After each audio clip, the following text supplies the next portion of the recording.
Baik, kita mulai ya. Bismillahirrahmanirrahim. Assalamualaikum warahmatullahi wabarakatuh. Kita mulai pertemuan hari ini dengan membaca basmalah. Bismillahirrahmanirrahim.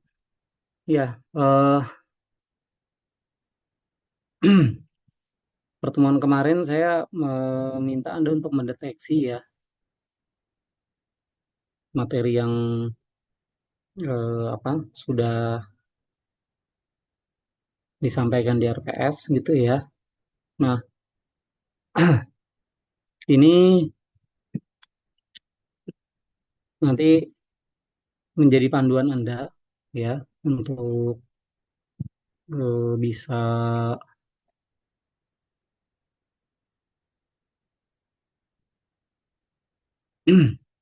jalankan ya. Oke. Jadi ini aturannya, referensi materinya untuk presentasinya ini tidak saya batasi, luarannya tiga hal ini ya.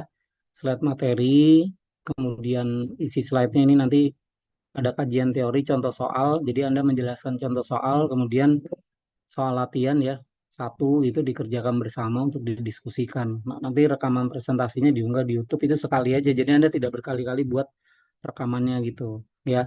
Nanti ketika pertemuan kelas daring atau luring ya, daring seperti ini ya, bagian materi yang dipresentasikan oleh kelompok itu Anda boleh presentasikan ulang gitu ya dengan slide yang ada, dengan asumsi bahwa teman-teman sudah menonton sebelumnya. Jadi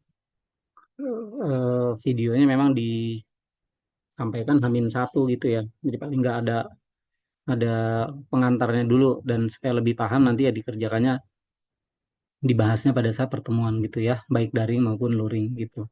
Nah, nanti virtual background untuk kuliahnya tolong dibuat aja ya. Nah, ini berdasarkan apa materi gitu ya. Jadi saya eh, melihat RPS-nya itu ya. Ini bagian satunya kemarin saya singgung sedikit, tapi hari ini juga saya akan singgung lagi dan saya berikan contohnya gitu ya. Nanti materi pekan kedua itu sebetulnya tentang ini, dan ini nanti mulai dijadikan pertemuan kelompok gitu ya. Nah, ini saya susun ya. Jadi untuk hari ini saya membahas tentang pemrograman dinamis ya. Kemudian pekan kedua ini nanti masih masuk juga ya materinya tentang teori dualitas dan analisis sensitivitas gitu. Jadi eh, kalau panduannya dari Lieberman ini gitu ya, sebetulnya kalau dilihat dari buku gitu ya.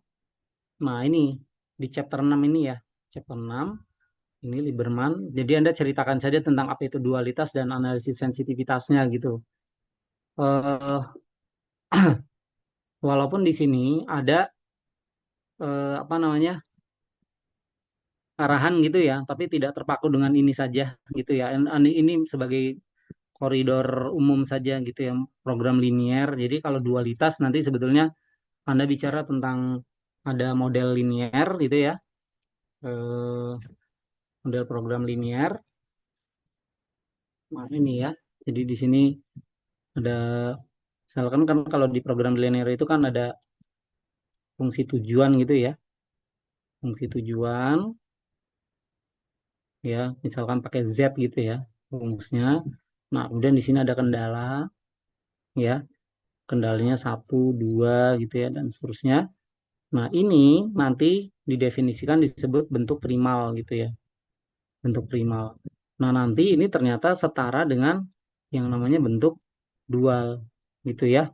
Nah, ini dualitas. Jadi memandang suatu bentuk eh, apa namanya program linier gitu ya, program linier itu dengan cara yang berbeda gitu ya. Anda jelaskan tentang ini. Kemudian analisis sensitivitas ini satu konsep yang terkait bagaimana keajegan ya atau kekuatan ke apa namanya.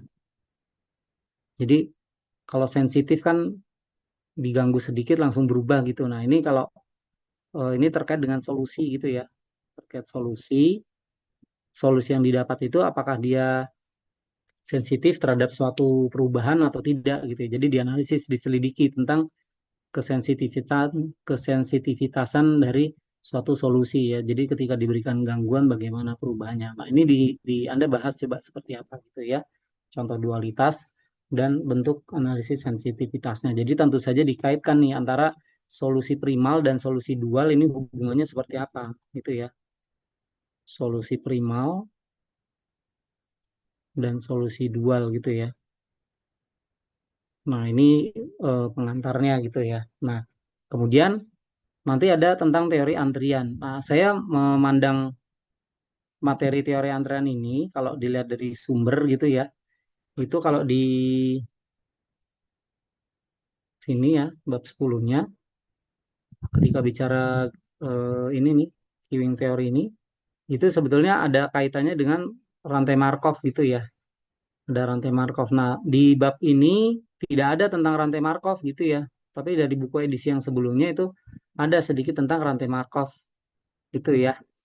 Nah, ini jadi Anda review dulu sedikit rantai Markov seperti apa, sedikit saja, kemudian masuk ke teori antrian jenis-jenisnya gitu ya. Nah, nanti batasannya teori antrian yang dari sini gitu ya.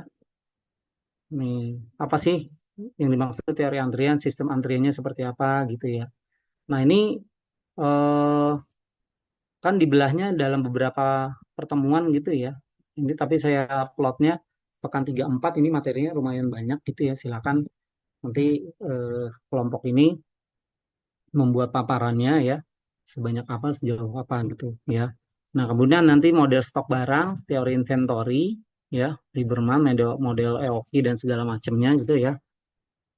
Ini model EOQ ya dan apa? Dan yang terkait ya dan yang terkait ini. Nah, kemudian ini nanti tentang peramalan ya, Lieberman edisi 10 itu. Kemudian nanti lanjut pekan ke-9 optimasi dengan pemrograman nonlinear Lieberman ini ya.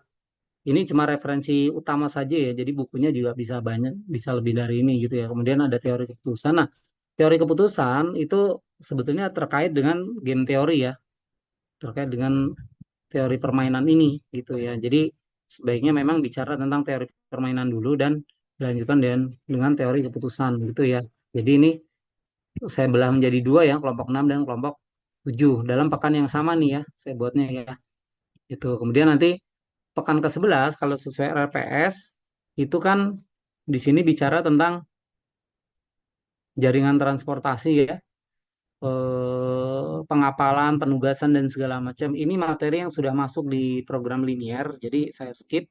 Ini saya ganti menjadi ini optimasi jaringan jadi naik nih, gitu ya materinya naik. Kan ke-12 naik, nanti distribusi barang ini macam-macam isinya gitu ya. Jadi kalau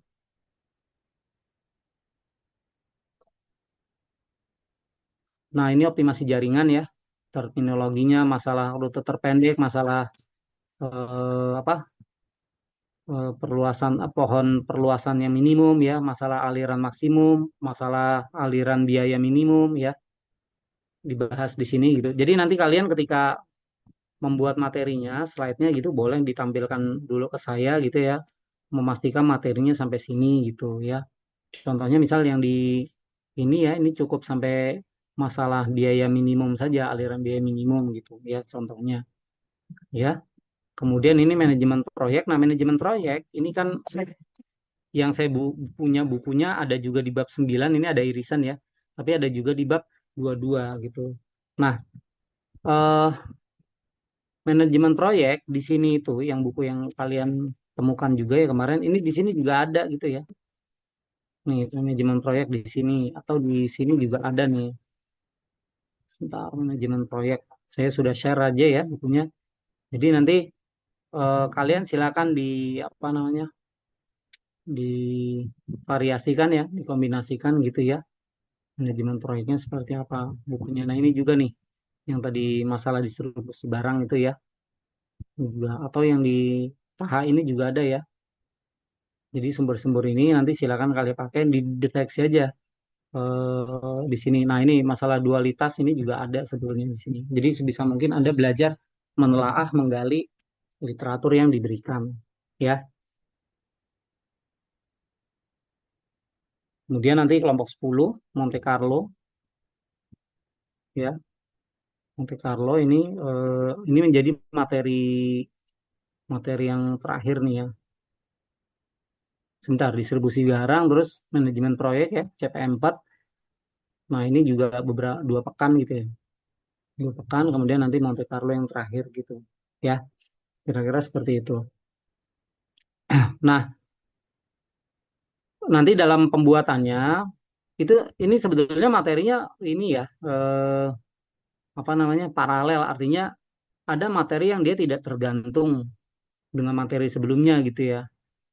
Tapi ada juga yang memang sebaiknya memahami materi sebelumnya. Contohnya misalkan teori keputusan gitu ya. Ini ada apa? Teori keputusan ini terkait game teori juga ada gitu ya. Tapi di sini kan terkait dengan non-linear ya. Terkait dengan non-linear. Nah, itu juga sebetulnya bisa berdiri sendiri. Sebagai contoh kan yang di sini nih ya, non-linear programming. Nah, non-linear programming ini sebetulnya tidak terkait secara langsung. Jadi Lieberman ini membuat buku riset operasi ini ya, itu sebetulnya sub-sub babnya itu ada yang terkait, ada yang tidak gitu. Jadi bisa dipelajari secara terpisah gitu ya. Oke, hari ini kita coba lihat gitu ya, bagaimana penggunaan dari masalah, bagaimana pendekatan apa pemodelan ya, menggunakan riset operasi ini gitu ya. Tetapi ini yang saya bahas itu adalah di ini ya, di materi ini nih, materi pemrograman dinamis ya. Oke, jadi kita masuk ke pemrograman dinamis ini ya.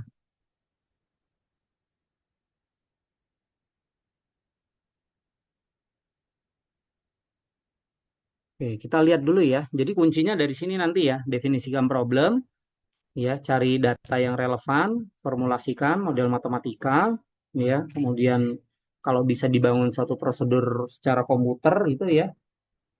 Kemudian tes ya menggunakan modelnya,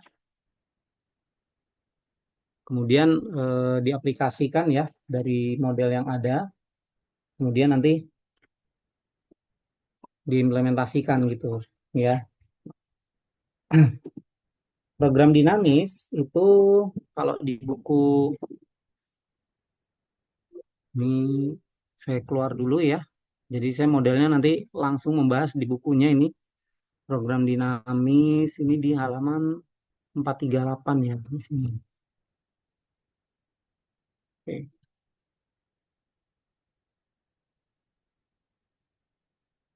Nah, ini sumbernya bahasa Inggris ya. Tapi Anda kalau mau cari buku bahasa Indonesianya di apa toko itu juga ada gitu ya terjemahnya. Nah, ini masalah program dinamis. Nah, di sini dijelaskan ya eh kalau nanti Anda merasakan di dalam pemrograman linier itu bentuk standarnya ya, bentuk standar pemrograman linier itu kan tertentu gitu ya. Nah, tapi kalau di sini dia tidak gitu ya. Bentuknya dia tidak standar. Jadi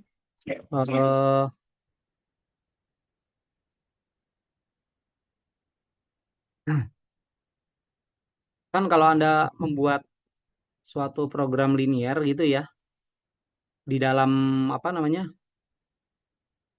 modelnya yang saya tunjukkan di awal itu kan ada yang namanya fungsi tujuan gitu ya. Nah, tetapi kalau dalam program linear ini, program dinamis ini dia agak berbeda gitu ya. Jadi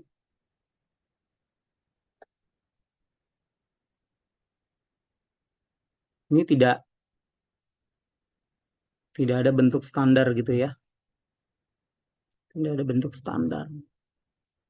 Ini berbeda dengan program linear gitu ya. Nah, kemudian nah, bentuknya maksudnya bentuk matematika standar ya. Untuk matematika. Kalau program linear di sini kan dia bentuknya apa? Ada fungsi tujuan gitu ya. Kemudian di sini ada kendala gitu ya. Di sini maksimumkan atau minimumkan gitu ya. Cari Z sama dengan sekian gitu. Kendalanya satu, dua, tiga, dan seterusnya gitu ya, bergantung dari kendalanya.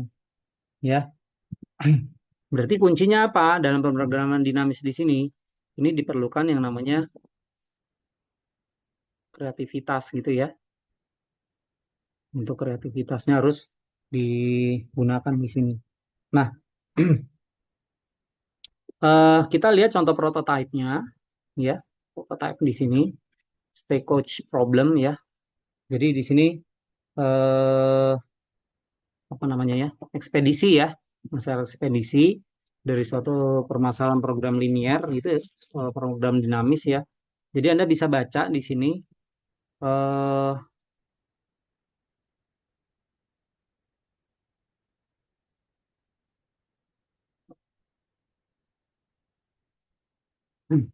jadi pencarian harta ya, Fortuner Seeker di sini, mythical Fortuner Seeker nih ya, di Missouri gitu ya. Ya ceritanya ini ya, ceritanya di abad ke-19 gitu ya. Jadi the journey would require traveling stagecoach through unsettled country. Jadi ini butuh butuh apa? Butuh suatu perjalanan ya, melewati kota-kota yang dia masih liar gitu ya. Nah, eh di sini ada catatan juga bahwa apa? Starting point dan destination ya. Jadi di sini titik awal dan titik akhir ditentukan, diperlukan suatu pemilihan gitu ya. Diperlukan suatu pemilihan melalui rute yang mana gitu ya. Dalam hal ini apa namanya? Negaranya ya, negara yang mana gitu. Nah, rutenya itu ada di figur ini ya, sebelah satu ini ya. Oke, kita apa? Di copy dulu ya. Saya taruh dulu di sini. Jadi ini adalah rute apa? Masalah pencarian harta itu ya.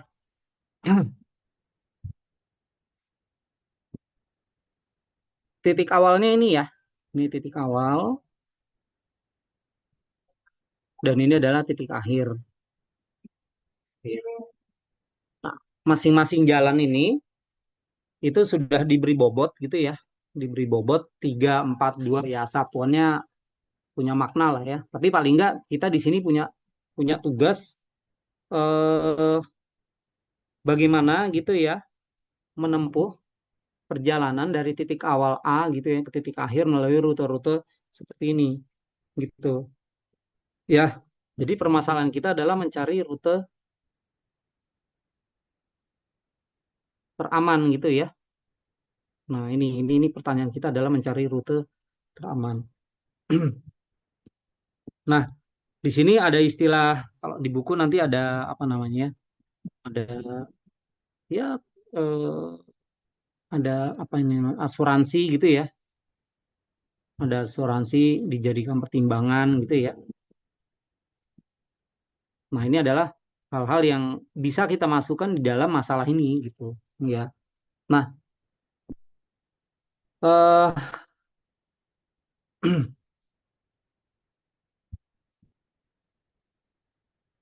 asuransi dijadikan pertimbangan dan ini didefinisikan sebagai biaya gitu ya. Definisikan sebagai biaya ya, sebagai biaya. Jadi ketika dari A misalkan ya ke D ini kita sebut biayanya sebesar 3 gitu ya. Dari A ke C biayanya 4, dari A ke B biayanya 2 gitu. Jadi kita melangkah dari A itu mau milihnya kemana nih? Ke B, ke C atau ke D gitu. Ya, nah di sini ada pilihan biaya. 2, berapa? 4 ya dan 3 gitu. Ya, ini bisa kita baca. Jadi bentuk tabelnya ini, bentuk diagramnya ini bisa juga dibuat menjadi tabel gitu ya. Kalau misalkan saya punya di sini A gitu ya, maka A ke B, A ke C, dan A ke D gitu ya. Ini kita bisa isi dengan angka 2, 4, dan 3. Ya, bentuk tabel seperti ini. Ya, Jadi diterjemahkan diagramnya ini dalam bentuk tabel seperti ini ya, 2, 4, 3 ya. Nah, nanti B setelah kita masuk dari A gitu ya. Ini kan tahapnya ini pilih dulu ke sini ya. Ada 3 pilihan. Nanti setelah ada di sini kita harus menentukan lagi nih mau kemana langkah berikutnya gitu ya. Jadi berarti kemungkinannya A itu bisa ke B, bisa ke C, bisa ke D gitu ya. Nah, setelah itu kita tetapkan kan tadi A bisa bisa ke C, bisa ke D gitu ya. A bisa B, A bisa ke B, bisa ke C, bisa ke D. Nah, dari B menurut diagram ini, jadi kita berangkat menentukan definisi masalahnya itu berdasarkan diagram yang ada. B itu kemungkinannya bisa E ke F ke G. Ya, kita tulis saja B bisa ke E, ke F, dan ke G. Gitu ya. C bagaimana? C juga bisa ke E, ke F, dan ke G. D juga bisa ke E, ke F, dan ke G gitu. Ya, maka di sini kita juga punya angka ya. Nah, ini tahap di sini tuh kita sebetulnya kan sedang memahami masalah dan menentukan informasi yang diperlukan ya, data-data yang diperlukan. Nah, ini bacanya B ke E, di situ kan 7 gitu ya. B ke F-nya 4 ya, dan B ke G-nya dia 2 gitu ya. Nah, dari gambar sini kan saya bisa tulis 3, 2, 4 gitu ya. Di sini 3, 2, 4 C, E, F, G, yang D-nya adalah 4, 1, 5 tuh Maaf ya. Pak, itu yang B ke G 6 kan ya Pak ya? B ke G 6 ya. Oh, Iya. salah tulis. Dua dari mana? Oh ya, oke ya. 6 ya. 7, 4, 6, 3, 2, 4, 4, 1, 5 gitu ya. Nah, nanti dari setelah itu kan sudah masuk di sini ya, tahap berikutnya ya. Nah, berarti kan masuk ke sini ya. Nah, masuk ke sini ya, kemungkinannya kan tadi apa kita E, F, G gitu ya. Kita nggak tahu nih di mana E, F, G. Tapi tujuan berikutnya adalah kalau misal ke E kita milihnya bisa kemana? Oh, bisa ke H, bisa ke I. F juga ternyata sama. Ini kalau gambarnya begini ya. Nanti kalau kasusnya beda ya beda lagi gitu ya cara bacanya gitu ya. Tapi kita mau lihat ada prosedur standar yang bisa kita terapkan di sini gitu ya. Nah, jadi kita terjemahkan dari diagram yang diberikan dalam bentuk seperti ini. Di buku juga ada, tapi ini saya jelaskan dulu prosesnya gitu ya. Anda nggak usah catat dulu ini ya.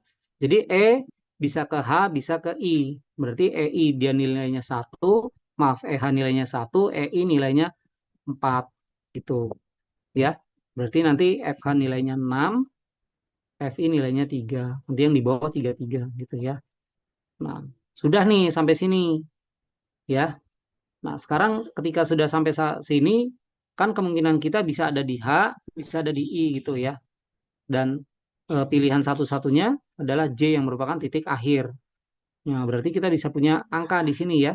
H itu nilainya adalah 3. Ini artinya H ke J, I ke J nilainya 4 gitu ya. Jadi definisi masalahnya tadi pencarian harta, kemudian dibuat dalam masalah diagram gitu ya. Kita lihat representasi masalahnya dalam bentuk seperti ini. Kemudian kita turunkan informasi apa saja yang bisa kita dapatkan di sini gitu ya. Nah, sekarang dari gambar ini gitu ya. Kalau kita bermain tebak-tebakan gitu ya, kan bisa dong. Pokoknya saya mau dari A ke J, rutenya lewat mana gitu. Ya, misalkan kita pilih ya. Misalkan dipilih ini apa istilahnya ya? Coba-coba gitu ya. Coba-coba. Kita pilih misalkan A ke B gitu ya, ke E, ke H, ke J kan bisa gitu ya. Nah, A ke B nilainya 2, B ke E nilainya 7, E ke H nilainya 1, H ke J nilainya 3. Ini kalau kita total berarti nilainya ya, nilai perjalanannya 2 tambah 7 tambah 1 tambah 3. Ini berarti 13 gitu ya. Nah, ini rute kemungkinan yang pertama gitu ya. Nah, yang kedua misalkan eh, yang bawah nih, misal ya yang bawah. Jadi A ke D gitu ya, ke G, ke I, ke J gitu ya. AD-nya tadi 3, DG-nya 5 gitu ya. GI-nya 3, IJ-nya 4. Ya, ini kalau kita total 3 tambah 5 tambah 3 tambah 4. 35, 34.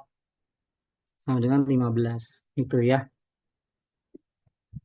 Oh, kalau secara rute ya kita milihnya A, B, E, H, J ya secara rute. Nah, tapi kan di sini kita melihatnya secara prosedural gitu ya. Kita harus membuat model dan suatu prosedur sedemikian rupa sehingga eh, ini kan masalahnya tidak seperti ini saja. Kalau nanti bentuknya berbeda diagramnya ya, atau ini ya kita sebut sebagai jaringan gitu ya. Jaringan ya. Nanti dalam materi berikutnya jaringan itu bisa kita harus definisikan apa saja gitu. Misalkan ini kita sebut sebagai simpul gitu ya. Loh kok mirip-mirip dengan graf ya, bisa dipandang seperti itu juga gitu ya.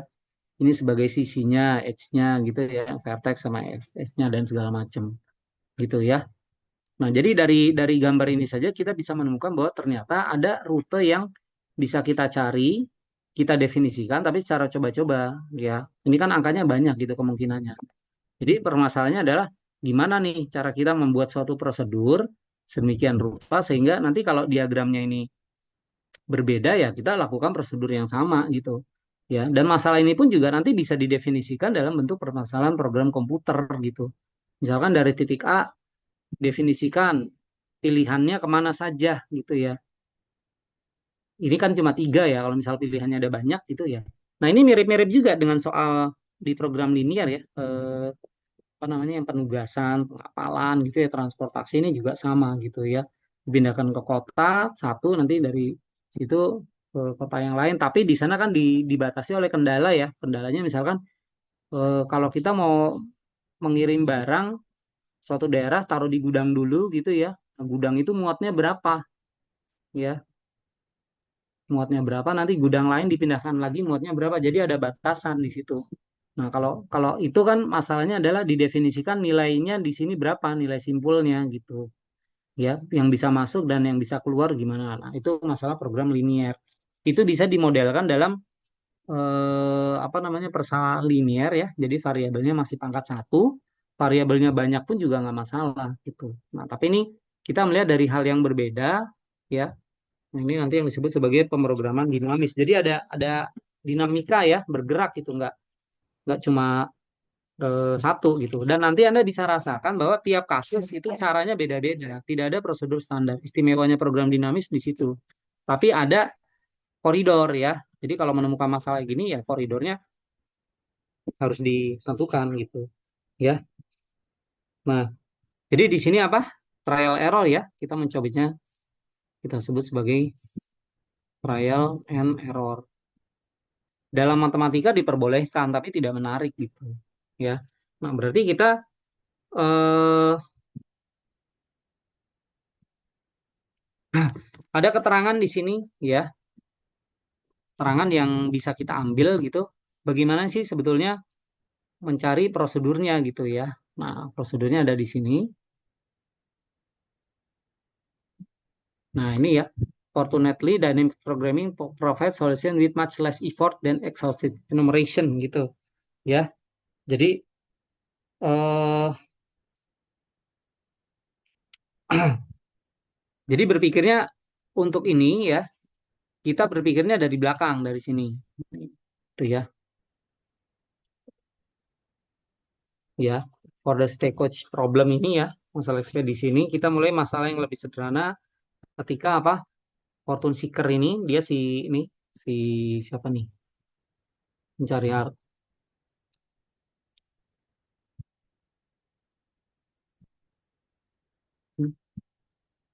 ya si pencari harta dia dekat ya has nearly di sini hampir menyelesaikan perjalanannya ya has only one more stage ya to go gitu ya jadi menyisakan satu langkah lagi gitu ya jadi asumsikan misalkan dia sudah di sini gitu ya ceritanya sudah di sini nih gitu ya ceritanya. Jadi bergerak mundur. Nanti ketika di sini mana nih yang paling minimal gitu. Bisa di H atau bisa di I gitu. Gitu kan. Oh, secara minimal kan dia ada di H gitu. Ya. Nah, jadi solusi optimalnya nih di sini ada istilah solusi optimal nih. The obvious optimal solution for this smaller problem is go is to go from his current state whatever it is. Jadi ada istilah state di sini ya. Nah, kita definisikan sebagai state gitu ya, tahapnya gitu ya. Ada stage, ada state nanti ya. State itu nanti yang bulat-bulatnya, stage itu tahapannya ya. Ke state J gitu ya, state. Jadi masalah yang tadi itu kita pandang, kita namakan sebagai state gitu ya.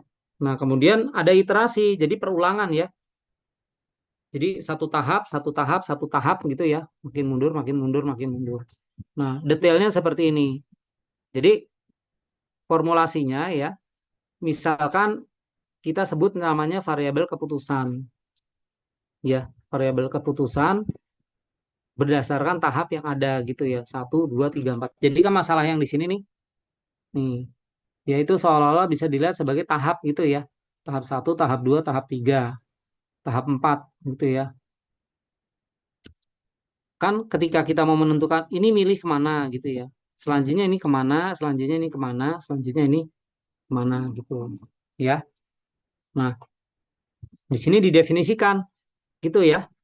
Didefinisikan eh, ada yang namanya variabel keputusan, ya. Kemudian eh, dari sini ya kita punya rute gitu ya. Kan mulainya dari A nih ya.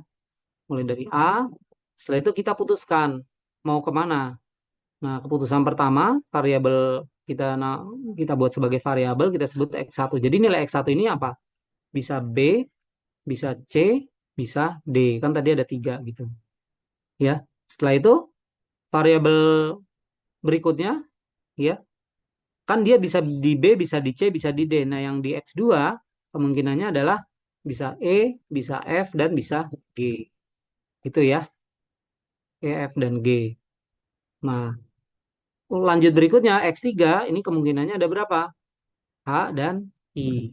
Gitu ya. Jadi nilai dari X1, X2, X3 itu berbeda-beda ya. Di X1 nilainya bisa 3, di X2 nilainya bisa 3, di X3 nilainya bisa 2. Nah, X4 dia sebagai tujuan terakhir ya dia cuma satu nilainya adalah J gitu. Ya. Jadi nilainya adalah J tulisannya seperti ini gitu. Ya. Nah, ini. Nah, kemudian ada lagi yang namanya fungsi nih di sini. Ada fungsi. Fungsi Fn. Jadi Fn nih, Fn ini bergantung dari state dan nilai variabel gitu ya. State fungsi ke n bergantung dari suatu state dan variabel keputusan yang dipilih. Apa itu?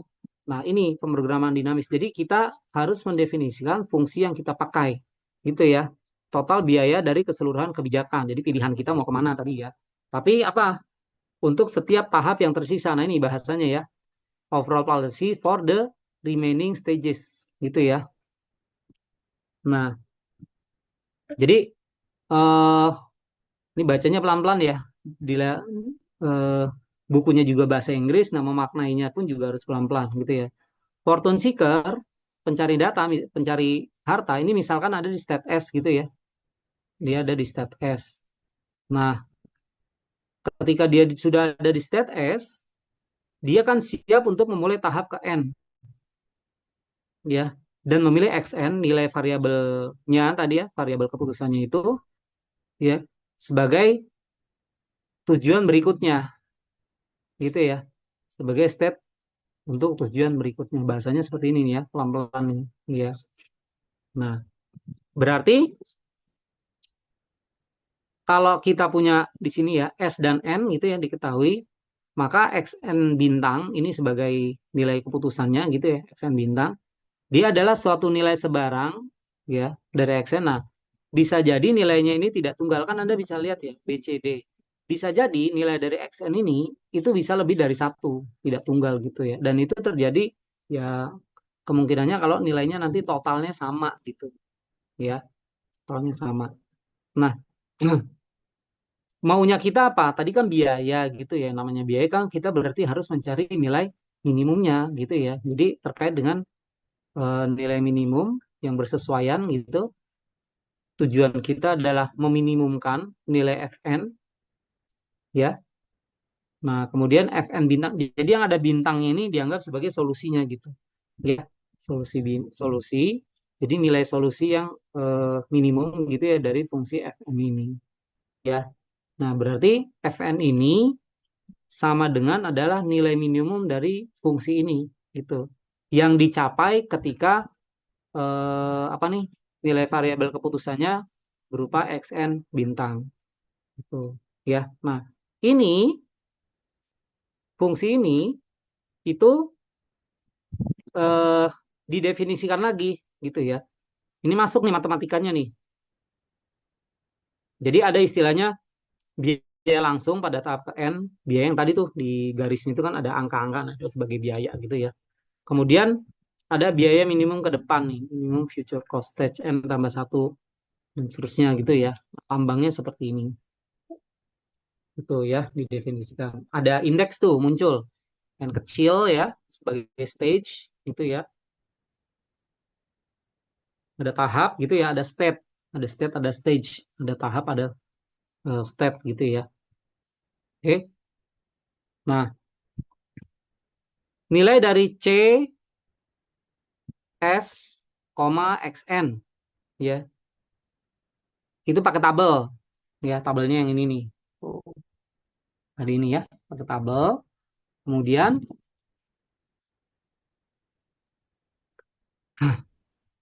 ya, ada kita buat CIJ ya.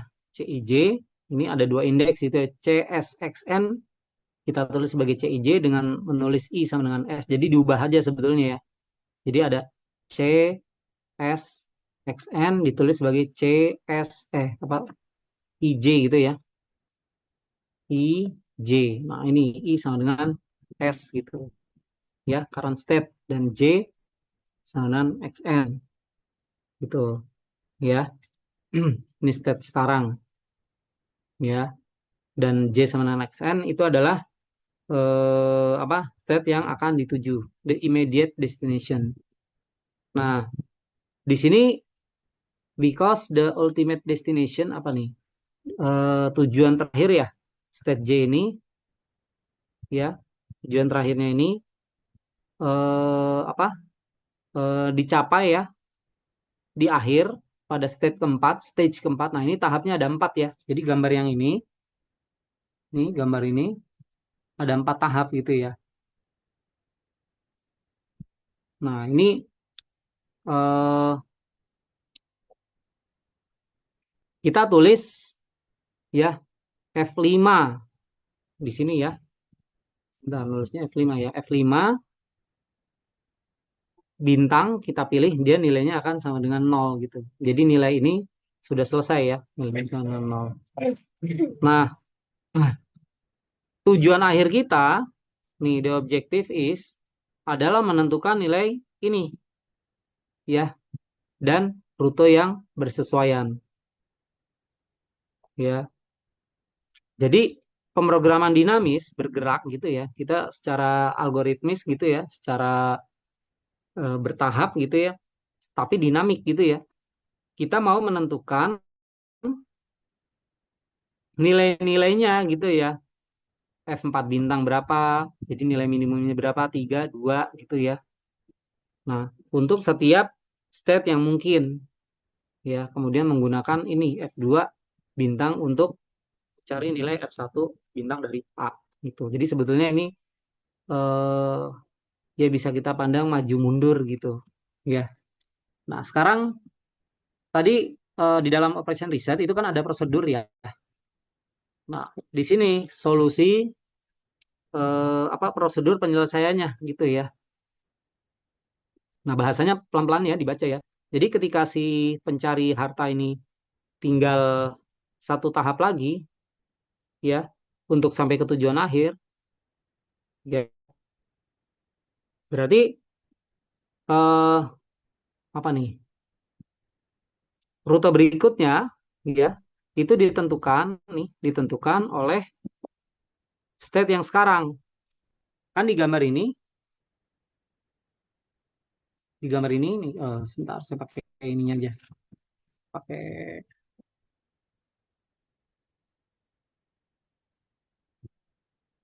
saya copy dulu ya.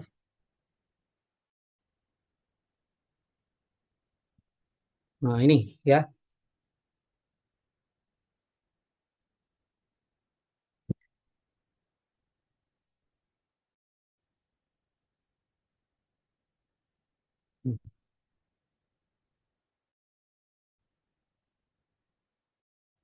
Jadi kan kemungkinannya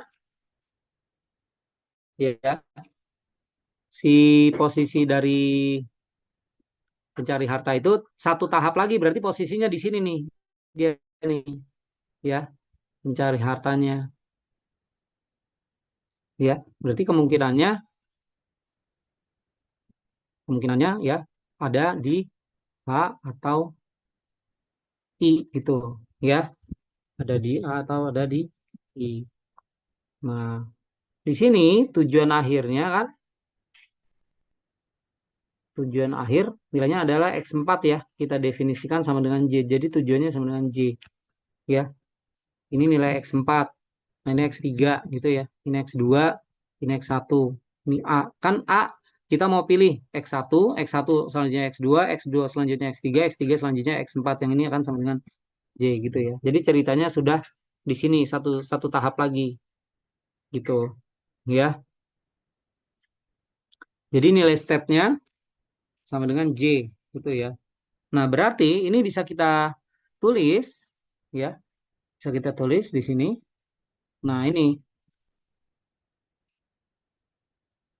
so the root of final stage cost S kecilnya state-nya, nilai state-nya akan sama dengan J. Sehingga karena F4 bintang sama dengan F4 SJ sama dengan ini CSJ. Jadi nilai ini. Nah, ini diterjemahkan ya, diterjemahkan dalam bentuk tabel pada saat N sama dengan 4 ya, tahap N sama dengan 4 ketika state-nya ada di kan satu tahap lagi ya, satu tahap lagi kan kemungkinannya kalau nggak HI gitu ya, berarti state yang memungkinkan ini yang memungkinkan gitu ya, yang memungkinkan dia ada di H dan I. Kemudian state berikutnya X4 itu kan nilainya cuma satu di sini nih, J. J. Nah, nilai F tadi, F itu kan nilai nilai biayanya ya, itu sama saja dengan berapa nilai dari H ke J ya. Nilai H dari H ke J kan kita bisa lihat di sini nilainya 3, maka kita tulis di sini isinya adalah 3. Berapa nilai dari I ke J? Nilainya adalah 4. Jadi nilai X4 pada tahap eh, satu lagi ke tujuan akhir itu nilainya ya 3 atau 4 ya. Jadi ceritanya tahapnya di sini dulu gitu ya, 3 atau 4. Nah, sekarang mundur nih ya. When the Fortuner ya has two more stages. Nah, berarti ketika N-nya sama dengan 3. Nah, di sini prosedur penyelesaiannya memerlukan sedikit perhitungan gitu ya. Solution procedure require few calculation. Example ya. Berarti kan kalau dua tahap lagi di sini ya. Nah, ini tersisa dua tahap lagi menuju J gitu ya. Menuju J. Nah, kemungkinannya di mana? Bisa di E, bisa di F, atau bisa di G gitu ya. Nah, sekarang kalau dia di F gitu ya. Kalau dia di F nih, misal di sini. Ini kan pilihannya bisa ke H, bisa ke I gitu ya. Bisa ke H, bisa ke I. Nah, berapa nilainya cost-nya di sini? Cost FH 6, sesuai tabel ya. FH 6, FI 3 ya. Nah, kalau milih state H ya, memilih state H-nya di sini, maka minimum apa? Biaya tambahannya ya. Ini ada biaya langsung ya, immediate cost, ada biaya langsung, ada minimum additional cost gitu ya. Ada biaya tambahan minimum yang harus dikeluarkan ya. Ini nilai F43-nya adalah 3 gitu ya. Dari F ke mana nih? Bisa ke H, bisa ke I ya. Minimumnya 3 gitu ya. kan dibandingkan gitu ya, nilainya bisa ke H bisa ke I, oh, nilainya yang minimal adalah 3 ya. Nah, jadi kalau sisa 2 tahap lagi ternyata minimumnya adalah ke H gitu ya, posisinya ketika lagi di F gitu ya, maka total cost-nya adalah 6 tambah 3 sama dengan 9. Nah, ini kok 6 tambah 3 sama dengan 9. Jadi kan bacanya berapa tadi? 2 tahap lagi ya. 2 tahap lagi menuju ke akhir. Ketika dia sedang di F, minimumnya adalah 3, dia sedang di F, maka bacanya adalah begini. Dari F minimumnya ke I, dan untuk sampai ke J, dia harus lewat sini gitu kan. Ya, sehingga nanti biaya kalau dia sedang ada di F, ya, maka biayanya adalah 3 ditambah 4 sama dengan 7. Gitu. Ya, maknanya seperti itu. Kok 3 ditambah 4 7 sih? Sebentar. 6 tambah 3. Dia di H ya. Sorry, sorry, bacanya salah. Eh,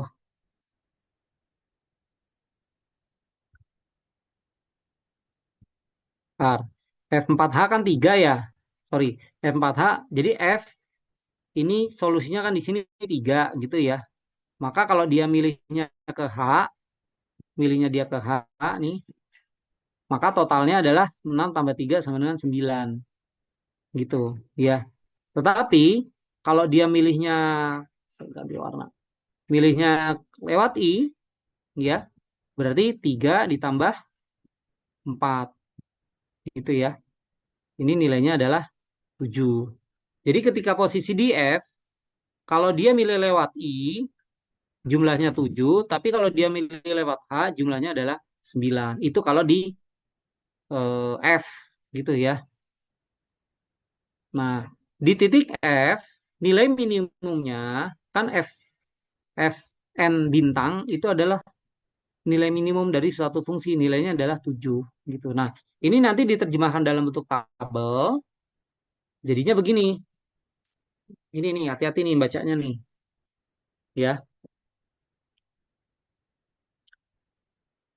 2 langkah lagi, ini kan 2 langkah menuju akhir gitu ya. Nah, ketika misalkan dia di E, kemudian memilihnya di H, itu kan berdasarkan tabel EH itu 4 ya. EH,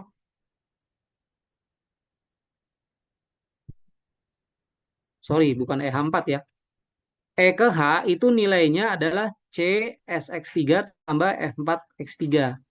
Ya, F4 tadi nilainya ya, di situ adalah berapa? 3 ya. Jadi ini nilainya adalah didapat dari 1 tambah 3 gitu ya. Nilainya adalah 1 tambah 3 ya. Mudah-mudahan paham nih sampai sini. Sebentar. Saya crop dulu. Jadi ketika membaca tabel yang ini, saya taruh dulu di sini.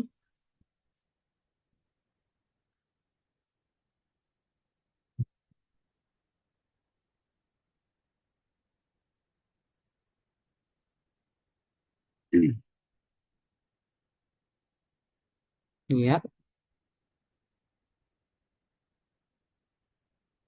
kan tadi ada di E ya, kemudian dia ke H, kemudian dia ke J gitu ya. Nah, ini kan nilainya 3, ini nilainya 1. Maka 4 ini nilainya adalah 1 tambah 3 gitu ya. Sekarang kalau E ke I, nih E ke I itu kalau dilihat tadi I 4 ya. Di sini 4, di sini 4 tadi ya. 4 4 ya. 4. Maka E ke I nilainya adalah 8 didapat dari 4 ditambah 4. Nah, jadi satu itu yang ini ya. 4 itu ya. 4 itu yang ini costnya gitu. Ya, biaya langsungnya. Nah, nilai F4 itu yang tadi. nilai tabel yang tetap tadi gitu ya. Ketika dia X3-nya bernilai J gitu ya. Berarti di sini kita bisa lihat bahwa ketika di step E, ketika di step E ya pilihan kita bisa ke H, bisa ke I ya. Ternyata nilai minimumnya ini kan nilai minimum. Nilai minimumnya antara 4 dan 8 itu adalah 4. Ini nilai minimum nih. Berarti kita putuskan nilai X3 kalau dia ada di E adalah H. Itu ya. Nah, nanti dengan cara yang sama, kalau misalkan dua langkah lagi menuju akhir dia berada di state F, maka F kan kemungkinannya bisa ke H dan bisa ke I. 9 berarti dapatnya dari mana? F. H gitu ya. 6 tambah 3. Berarti di sini nilainya adalah 6 tambah 3. 7 nilainya adalah 3 tambah 4. 3 tambah 4. Jadi saya nulisnya urutannya jangan dibalik gitu ya. Karena berdasarkan rumus yang atas nih. Jadi F3 S X3 nilainya adalah CX3 ditambah F4 bintang dari X3. Ya. Mana nilai minimumnya untuk F3 bintang? Yaitu yang 7. Maka kalau nanti dia di F, ya, dia memilih langkahnya ke P. Ya, kalau dia nanti di F. Tapi kalau dia di E, nanti milih langkahnya ke H. Bagaimana dengan yang G? Yang G juga sama nih. 6 itu berarti dapatnya dari mana? Dia kan ke H ya, G ke H. Berarti dia G ke H nilainya tabelnya kan 3 tuh. G ke H 3 gitu ya.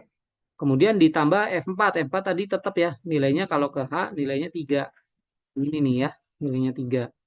Nah, ini dapat 6. Nah, kalau ke I kan berarti apa G? G ke 3 ya. Ini 3, ini ditambah sebentar. G ke I. G, G ke I 3 ya. G ke I 3 terus I ke J 4 ya. I ke J 4 jawabannya 3 ya.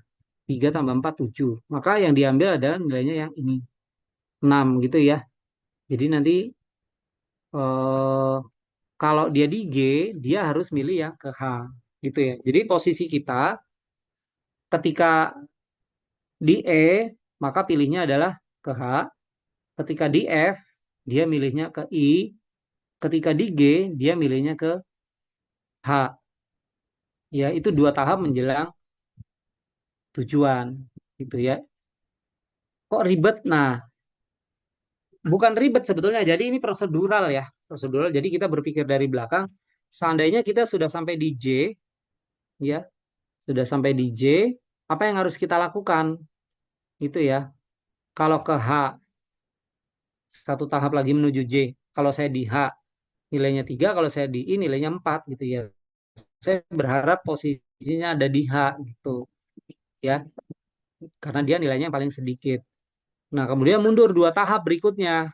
E, F atau G. Nah, saya pilih nih E atau F atau G. Kalau saya di F, saya di E gitu ya, maka saya harus lanjut ke H. Tapi kalau saya di F, saya harus lanjut ke I. Tapi kalau saya di G, saya harus lanjut ke H. Jadi ini adalah semua kemungkinannya gitu, ya. Kemungkinan dari pada saat apa tahap 3 ini ya, ini kemungkinan step-nya gitu, ya. Jadi ini bacanya posisinya kalau saya sedang di E, maka saya akan mendapatkan nilai minimum kalau urutannya E ke H, H ke J gitu. Ya, kayak gitu. Kalau saya di F, saya harus milih ke mana? Ke I ya. F ke I, itu ya I baru ke J. Tapi kalau saya di G, berarti saya ke H, H ke mana? H ke J gitu. Ya, modelnya seperti itu. Ya. Nah, berikutnya kalau tiga langkah menuju gitu ya, 3 langkah menuju. Nah, ini sama nih prosedurnya ya. Nanti Anda bisa apa lihat lebih lanjut gitu ya. prosedurnya dengan cara yang sama, dengan logika yang sama, ya nanti didapatkan tabel seperti ini. 3 tahap lagi ya, 3 tahap, eh, 3 tahap menuju akhir gitu ya. Jadi mundur nih berpikirnya nih. Nanti dapat nilainya kalau dia di state B ya, nilainya bisa E atau F. Nah, ini muncul nih nilai variabelnya bisa lebih dari satu keputusannya. Kenapa? Karena di sini ya ada nilai yang sama gitu ya, 11 dan 11 gitu ya. Oke. Kalau di C dia yang paling minimal milihnya ke E. Tapi kalau di D dia milihnya yang paling minimal ke E atau F. Jadi ada dua ya. Nah, kemudian mundur satu lagi ya. Kalau N sama dengan satu ya, pada tahap ini A pilihannya kan bisa ke B, ke C atau ke D. Nanti didapat ternyata kalau dari A milihnya itu ke C atau ke D. Nah, tapi yang bagian ini sama dengan yang tadi ya. Anda harus bisa mendefinisikan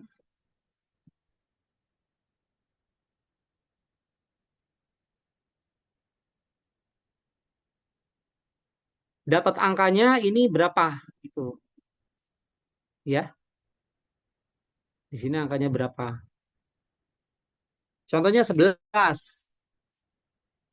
11 ya. Itu berarti berapa tambah berapa? Nah, lihat 11 itu kan CSX2 ditambah F3 X2 gitu ya. Jadi E kalau di sini itu kan ke H ya. Berarti kan 4 di sini ditambah gitu ya. Nah, sekarang B ke E. B ke E kan 7. Nah, berarti di sini nilainya 7. Jadi 11 itu didapat dari 7 tambah 4. Nah, kalau BF 11 juga dari mana? Kan tadi di sini sama ya nilainya 4. Nah, sekarang B ke F berapa di sini? B ke F 4 ya. B ke F 4 ya. B ke F 4. Hmm. Oh, sorry. Bacanya bukan. Ini salah. Nih. Dari F, dari F ya, itu kan nilainya 7 ya. F3 bintangnya ya. Berarti di sini 7 ya. Nah, CSX2-nya berarti BF. BF di sini nilainya BF 4. Nah, nilainya adalah ini ya. Jadi sama dengan 7 di sini ditambah 4. Sekarang kalau G bagaimana? G lihat yang atas nih. Kalau G dia nilainya kan 6 ya. Berarti di sini 6 ditambah BG berapa nilainya? BG BG BG 6 gitu ya. BG 6 berarti di sini tulis 6 gitu ya. Yang C juga sama nanti ya. Ini Anda bisa uraikan, tulis detail masing-masing angkanya berapa sebetulnya gitu ya. Nah, nanti setelah ini selesai ya, mundur lagi ke yang mana tadi? Ke yang satu ini nih. Ini ya, satu ini. Nanti ada bisa dapatkan di sini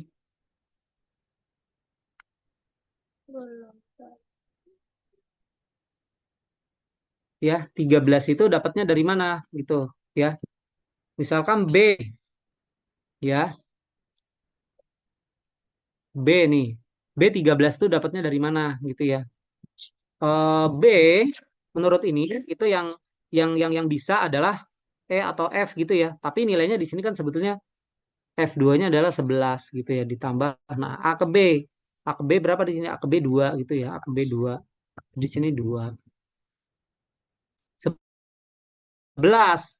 Kalau C itu kan nilainya 7 ya, berarti 7 tambah A ke C berapa? A ke C 4. A ke C 4 gitu ya. A ke C 4. Yang D sekarang. D itu di sini nilainya 8. ya, berarti 8 ditambah AD-nya berapa? AD 3 itu ya, AD-nya 3 itu ya.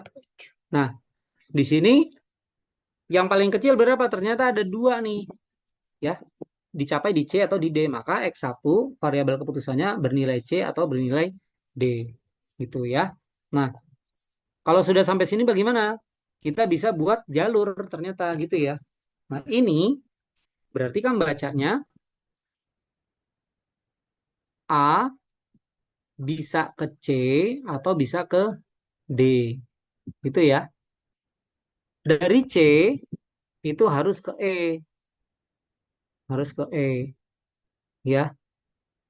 Dari D harus ke E atau F, E atau F, gitu ya. Nah, sekarang di E harus ke H,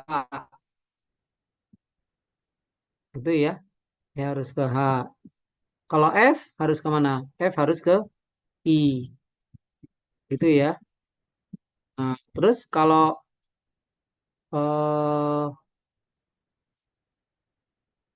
nggak kesimpan yang itu ya. Ini nanti akan ke J, juga nanti ini akan ke J, gitu ya. Ya tinggal dilihat aja tabelnya di situ ya. Nanti Anda bisa hitung berdasarkan tabel ini nanti nilai ininya adalah 11 gitu ya. Nilai biayanya adalah biaya 11. Nah, ini adalah solusi. J-nya dua-duaan sebentar. Solusi ya. Jadi di sini kita dapatkan bahwa untuk masalah ini, nah solusinya kayak gini. A ke C atau ke D. C bisa ke E, D bisa ke E, tapi D juga bisa ke F. Dari F harus ke I, harus ke J. Dari E dia harus ke A, harus ke J. Selesai rutenya kayak gitu. Ya. Nah,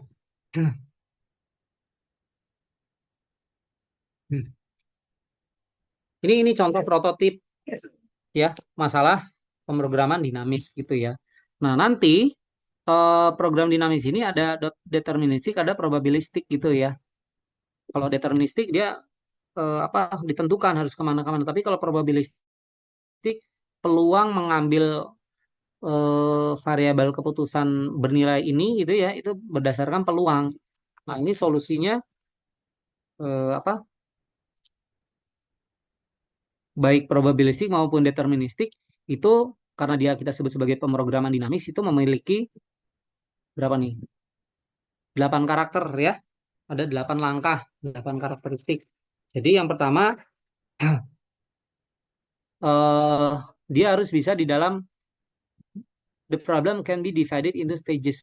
Jadi dalam pemrograman dinamis masalahnya itu harus bisa dibagi ke dalam tahap-tahap ya dengan apa namanya keputusan kebijakan. Kemudian ada state ya each stage has a number of state. Ada state-state tadi gitu ya.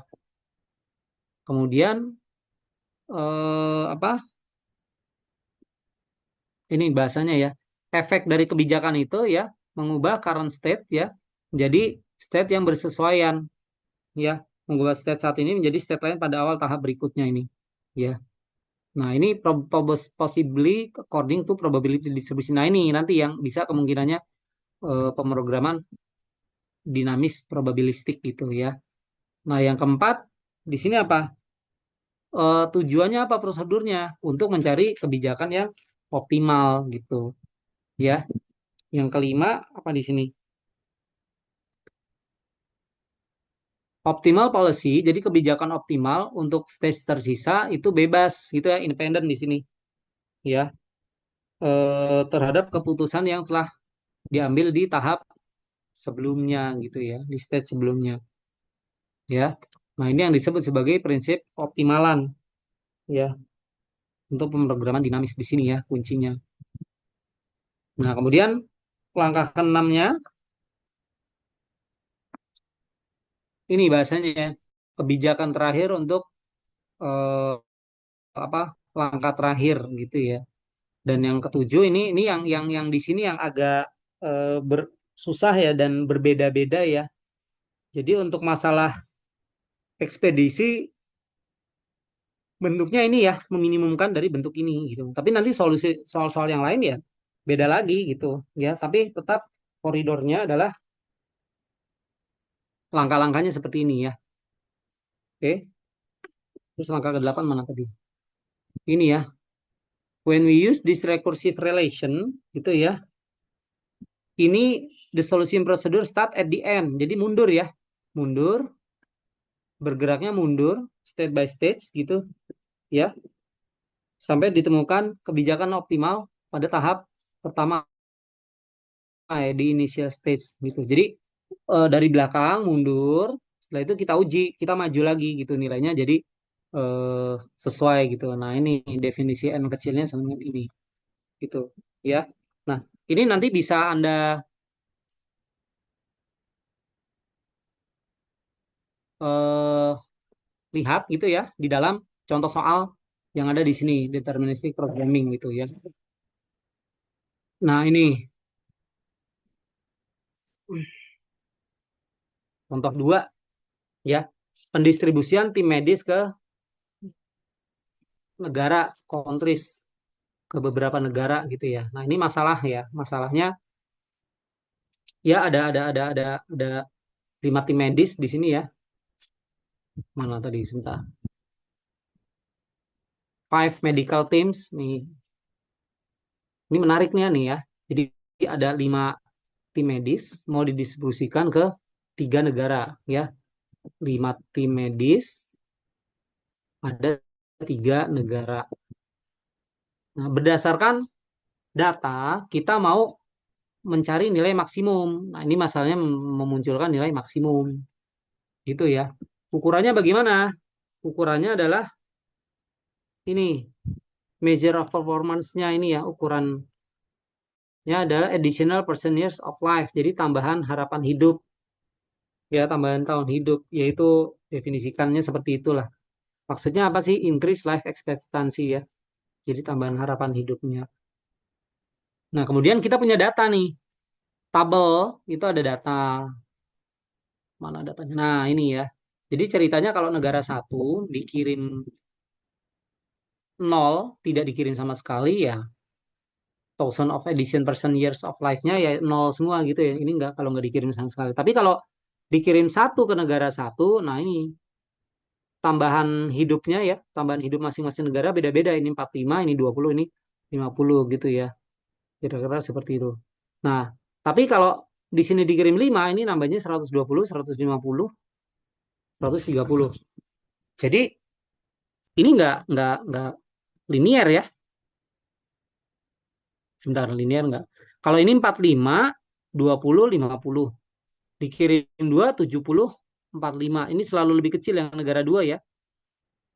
Negara 2 nih, lihat. 90, 75. Tapi ketika dikirim 4, negara satu dibanding negara 2 ternyata lebih besar negara 2 nih. Nah, ini nih. Kalau ini kan selalu lebih kecil, ini kan gini ya, 1 dibanding 2 ya. Begini hubungannya ya. Tapi ternyata di bagian sini gini. Gitu ya. Ketika dikirim 5, sorry, kebalik gambarnya. Gini ya. Nah, ketika dikirim 4 begini, ketika dikirim 5 masih begini. Itu kalau berapa? 1 dan 2. Sekarang kalau 2 dan 3 kita bandingkan. Ini kan bentuknya begini. Oke, kebalik. Jadi kalau dikirim satu tim ke negara 3, hubungannya dengan negara 2 begini gitu ya. Ini begini, begini. Tapi ketika dikirim 4 tim, kebalik gitu ya. Jadi begini. Ya nanti 1 dengan 3 kita bisa hitung juga angkanya. Itu ya. Nah, dari tabel ini kita punya keputusan. Kita mau cari suatu prosedur gitu ya. Sedemikian rupa. Ini pengiriman tim medisnya bagaimana? Gitu ya. Nah, didefinisikan nanti nih step-nya. SN itu apa artinya? Number of medical teams. Nilai S1 5, nilai S2 5 kurang S1, S3, S2 dikurang X3, X2 gitu ya. Jadi kan mula-mula ada 5 tim. Setelah kita pilih variabel, kita putuskan kirim berapa ke negara satu ya. Kirim berapa ke negara 2, kirim berapa ke negara 3 dan seterusnya. Sehingga nanti didapat begini ya. Jadi step-nya bentuknya gini nih. 5, 0, 0. Nah, ini bacanya gini ya. eh ada 5 tim medis, ya, dia bernilai 120. Apa arti bernilai 120? Ya, berarti tim medisnya dikirim semua ke negara satu. Ya, kalau sudah dikirim semua, berarti habis tuh, nol, gitu. Ya, nah tapi kalau 5 jadi satu, nilainya berapa? 105. Artinya apa di sini? Dikirim ke negara satu sebanyak 4. Gitu ya, bacanya kayak gitu. Kalau 2, ya, dikirim ke negara satu sebanyak 3. Ya, ini untuk ini. Nah, nol udah nggak ada tim medis lagi, dikirim ke negara kedua, dikirim ke negara ketiga. Jadi ini nilainya akan nol. Jadi angka di sini adalah tim medis tersisa. Tapi kalau dikirim ke negara satu, 4, berarti kan masih ada satu. Nah, satu bisa dikirim ke negara dua sebesar satu, berarti kan nilainya 20 tuh. Tuh ya, 20. Atau tidak dikirim sama sekali ke negara satu, berarti masih sisa satu. Nilainya nol. Tidak dikirim ke negara dua, nilainya nol gitu. Ya. Nah, oke. Yang ini ya, yang rute atas dulu ya. Kalau di negara pengiriman berikutnya ya masih tersisa satu. Ini harus habis ya, harus habis. Jadi nilainya harus nol, harus terkirim semua. Jadi asumsinya tim medisnya dikirim semua. Satu dikirim ke negara ketiga 50 nilainya, kenapa? Ya ini kan dikirim tim medis satu ke negara tiga nilainya 50 dan seterusnya gitu. Nah, yang paling bawah gimana bacanya? 5 nggak dikirim ke negara satu, nggak dikirim ke negara dua, dan ini harus dihabiskan dikirim ke negara tiga, maka nilainya 130 di sini. Jadi tabel ini diinterpretasikan dalam diagram seperti ini. Nah, masalah berikutnya nanti apa yang harus dicari? Memaksimumkan nilai ini, ya. Kemudian ada kendala lagi, dia nilainya harus non negatif. Jadi kan nilai tim medis yang dikirim tidak boleh negatif ya, integer di sini karena satuan tim ya, tim medis dan seterusnya. Nanti dapat solusinya seperti ini nih, tuh ya. Mirip tabel-tabelnya ya. Dan nanti didapat. Nah, tapi yang menarik di sini untuk deterministik, kita mendefinisikan fungsinya itu nggak sama dengan yang tadi, gitu ya. Tapi kita menggunakan struktur dasar dari pemrograman dinamis deterministik seperti ini. Ada stage, ada value, ada stage ya, state, stage sama value. Tahap, step ya, simbol atau nilai. Gitu ya. Ini nanti Anda apa namanya? Review ulang ya. Nah, ini tabelnya menarik nih. Nanti Anda coba telaah gitu ya. Ini kenapa tabelnya bisa kayak gini, dan solusinya ini nanti. Solusinya adalah kirim satu ke tim, ke negara satu, kirim tiga ke negara dua, dan kirim satu ke negara tiga. Hasilnya gini. Gitu ya. Nah, contoh lain di di deterministik ini ya, mengirimkan eh, eh, tim sains ya untuk mengirimkan saintis ya, ilmuwan ke dalam tim peneliti. Tabelnya juga sama. Nah, ini probability kesalahannya didefinisikan seperti ini. Relatif sama. Tapi kalau yang ini penjumlahan ya, nih memaksimumkannya nilainya adalah penjumlahan. Kalau yang ini adalah perkalian. Gitu ya, meminimumkan bentuk perkalian. Nah, masalah scheduling ini juga sama gitu ya. Ini ada 4 musim gitu. Ini silakan nanti dibaca lagi gitu. Nah, yang probabilistik ya, yang probabilistik ini, nah ini strukturnya begini. Jadi XN decisionnya ya, variabel XN, dia akan memilih menjadi state satu 2 3 dan seterusnya ini dengan menggunakan kemungkinan probabilitas. Kontribusinya seperti ini. Gitu ya. Contohnya ini apa nih? Pembuatan jaket ya. Sebentar. Bukan permintaan, permintaan ini ya, permintaan eh apa? Pemenuhan barang gitu ya. Pemenuhan barang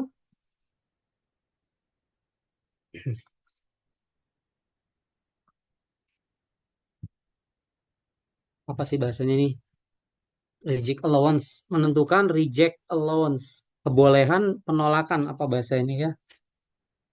Jadi kalau Anda apa suatu perusahaan gitu ya memproduksi suatu barang itu kan biasanya ada kemungkinan error gitu ya, ada kemungkinan produksi gagal. Nah, ini konsepnya kira-kira seperti itu. Seberapa toleransi yang diperbolehkan gitu ya untuk bisa apa terjadi kesalahan gitu ya.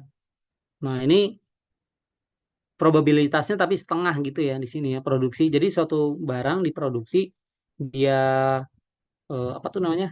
Diterima peluangnya setengah gitu ya.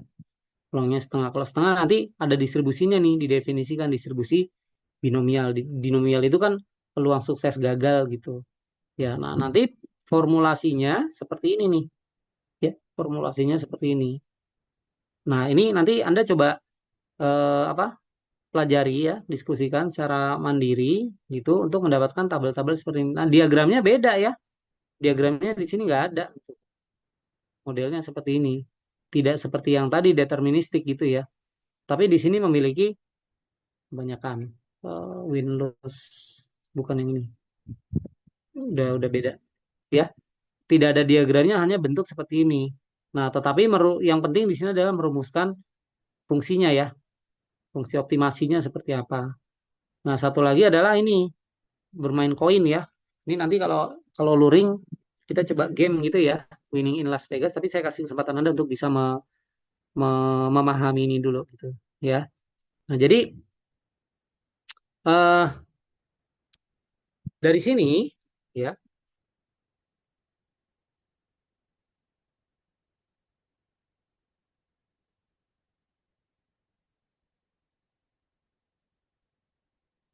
saya ini karena saya rapat ini mohon maaf ya. Saya memberikan tugas ya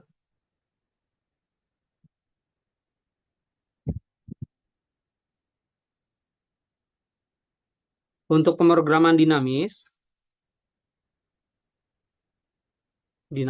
ya. Itu kalau yang deterministik ya, ini saya tulis nim ganjil gitu ya, nim ganjil. Nah, yang probabilistik ini nim genap ya. Jadi nanti eh, pertemuan berikutnya menjelaskan ya contoh masing-masing gitu ya dan membahas satu satu soal gitu ya, membahas satu soal pada latihan di buku itu ya. Nah, ini kelompoknya Fauzan ya, kelompoknya dibagi dua, ganjil dan genap. Jadi yang Anda lakukan adalah silakan membuat slide dan nanti Anda membuat video rekaman gitu ya.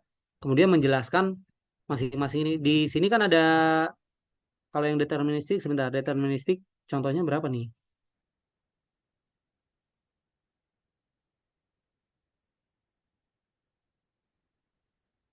Deterministik contohnya ini ya, eh, tiga ya ini ya, distribusi medical team ya. Nah, satu, contoh dua, kemudian ini ya, contoh tiga, dan satu lagi ini, contoh empat. Nah, contoh empat dia continue ya. Jadi, visible xn-nya, variabelnya dia nggak discrete 0, 1, 2 gitu, enggak. Tapi dia dalam bentuk, apa nih, interval gitu ya, nilai x1, x2, x3-nya gitu. Nah, kalau yang deterministik, yang probabilistik ya, tiga contoh soal gitu ya, plus satu latihan. Nah, yang genap ini reject allowance ya, contoh 5. Kemudian ini ya, contoh 6. Dua kasus ya, dua contoh soal ditambah satu latihan. Gitu ya. Nah, ini pekan depan ya Anda apa namanya? Coba paparkan yang maju yang menjelaskan silakan diatur saja NIM ganjil dan NIM genap gitu ya. Nah, tapi pekan berikutnya itu saya juga sudah kasih kesempatan untuk Anda ini ya, kelompok nanti ya sebutlah kelompok satu gitu ya. Ini kelompok tentang teori dualitas dan analisis sensitivitas. Jadi nanti Fauzan dari sekian nama itu kan Anda bagi-bagi nih total kelompok berarti berapa? Satu, dua, tiga, empat, lima, enam, tujuh, delapan, sembilan, sepuluh. 10 ya. Jadi ada 10 kelompok, Fauzan. Anda bagi kelas ini menjadi 10 kelompok sampai sampai nanti akhir materi ya. Nah, tapi yang pemrograman dinamis ya, ini kelompok yang ya saya bentuk sendiri gitu ya, NIM ganjil dan NIM genap. Jadi silakan membuat penjelasan itu. Eh, Hamin satu videonya sudah ada, jangan malam-malam ya. Ini karena ada 3 contoh soal ya, Anda bagi-bagi tuh gimana caranya NIM ganjil membahas 3 contoh soal plus satu latihan, NIM genap membahas 2 contoh soal plus satu latihan gitu ya. Silakan saling menonton ya, kalau bisa sih jadwal kita kan hari Senin ya, Anda paling nggak hari Sabtunya tuh sudah jadi videonya, jadi hari Ahad tuh masih bisa dibaca, ditonton dulu pelan-pelan. Slide-nya juga di-share saja gitu ya di WA group ya, atau taruh di drive kali ya supaya terkumpul gitu ya, nggak bercecer gitu ya. Terus nanti pas hari Senin ya, jadi eh,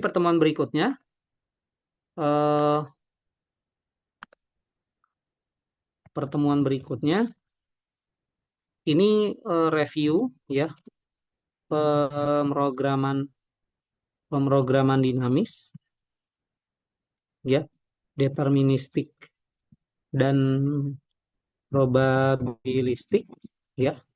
Kemudian materi dualitas gitu ya.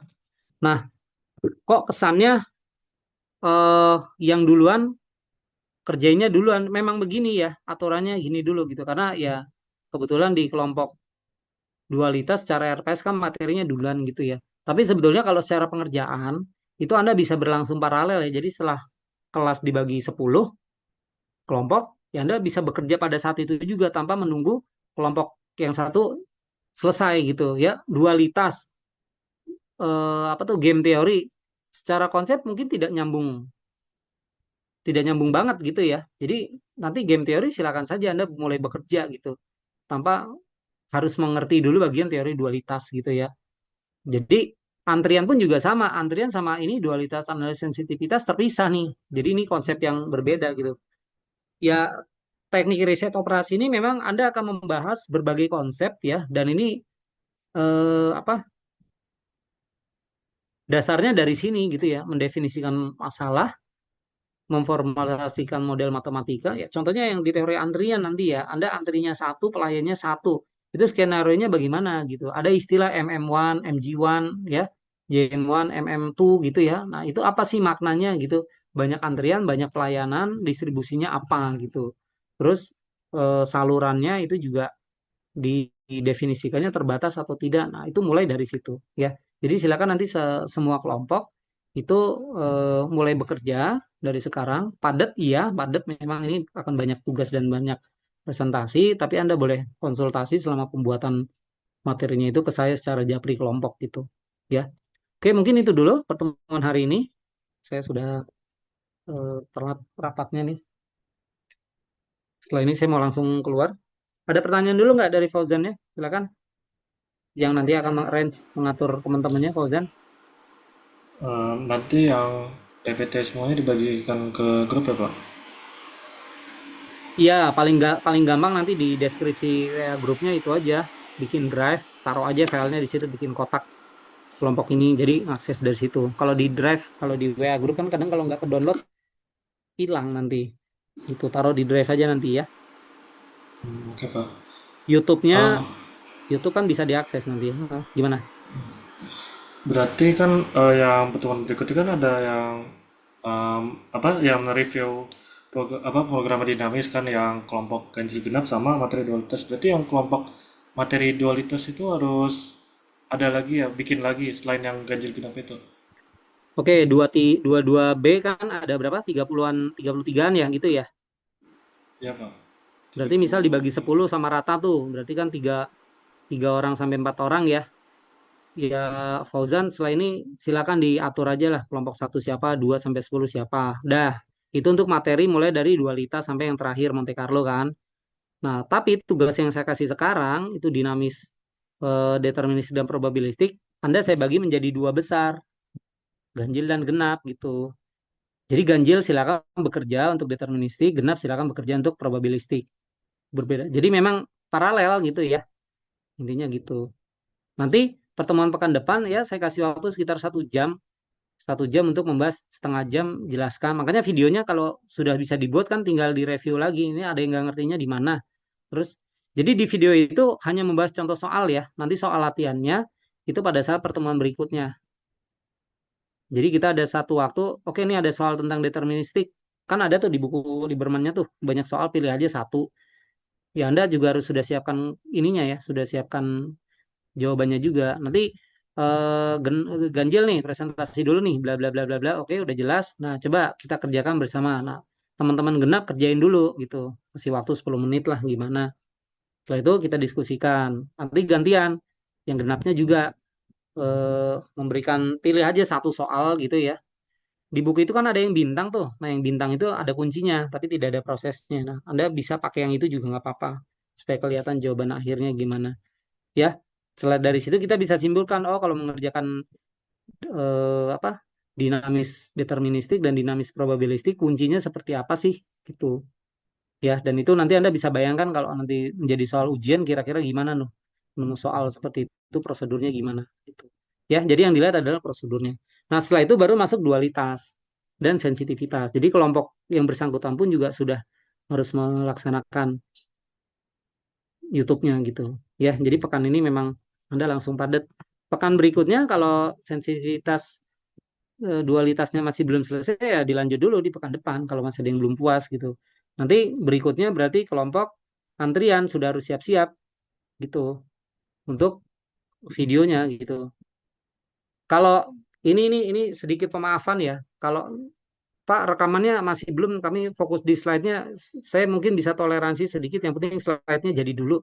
Dan pada saat eh, pertemuan gitu, ya udah langsung presentasi di situ silakan. Tapi kewajiban buat videonya juga tetap gitu. Kalau misal ini mepet banget gitu ya. Tapi ini kerjanya polanya akan seperti itu TRO kira-kira gitu ya. Akan banyak tugas berkejaran, belajar mandiri, mempresentasikan, bahas soal ujian UTS UASnya, close book itu. Soal-soalnya ya seputar yang ada di materi di buku. Gitu. Ya, itu kira-kira ya tahap awal paralel ya. Tahap berikutnya Anda sudah masing-masing terbagi dalam 10 materi itu. Begitu Fauzan dan yang lain? Cukup? Fauzan? Berarti dari sekarang sudah bisa dibagi kelompok materi yang dari materi dual itu sampai Monte Carlo itu Pak. Ya, 10 ya. 10 materi berarti Fauzan ya. Iya Pak. 10 kelompok. Oke. Yang ganjil genap, ya Anda bagi langsung bekerja. Silakan tim ganjil, tim genap menyelesaikan. Materinya ada di buku cuma bahasa Inggris ya memang ya Anda baca pelan-pelan, coba telaah, pahami aja. Jadi tugasnya Anda menceritakan, contohnya begini yang kami pahami sehingga dapat kayak tadi tuh tabel kan saya tulis ini 11 dapatnya dari mana? Ini tambah ini. Ya, gambarnya begini dan Anda kembalikan ke tadi kan dinamis itu kan dibagi menjadi 8 langkah. Nah, langkah-langkahnya itu coba Anda rasakan state stage ya, stage sama tahapnya itu di bagian mananya sih gitu di masing-masing contoh itu. Harapannya setelah Anda membahas 2 dan 3 contoh itu, ketika nanti Anda milih soal yang probabilistik maupun dinamis itu, yang deterministik, oh kalau soalnya gini, coba dikerjain. Anda boleh pilih juga soal yang mirip gitu ya, mirip-mirip probabilistik deterministiknya silakan gitu. Ya, tapi pasti akan ada modifikasi di fungsinya itu. Gitu. Ya, oke. Nanti kalau ada pertanyaan berikutnya disampaikan di WA grup aja nggak apa-apa. Ya, oke untuk hari ini kita selesaikan lebih cepat. Ya, silakan Anda mau diskusi lanjut di Zoom saya tapi undur diri duluan ya. Terima kasih. Assalamualaikum warahmatullahi wabarakatuh. Waalaikumsalam Kasih. warahmatullahi wabarakatuh. Waalaikumsalam, Terima makasih kasih Kak. Pak. Oke, di Terima stop kasih dulu Pak. recordnya, Fauzan.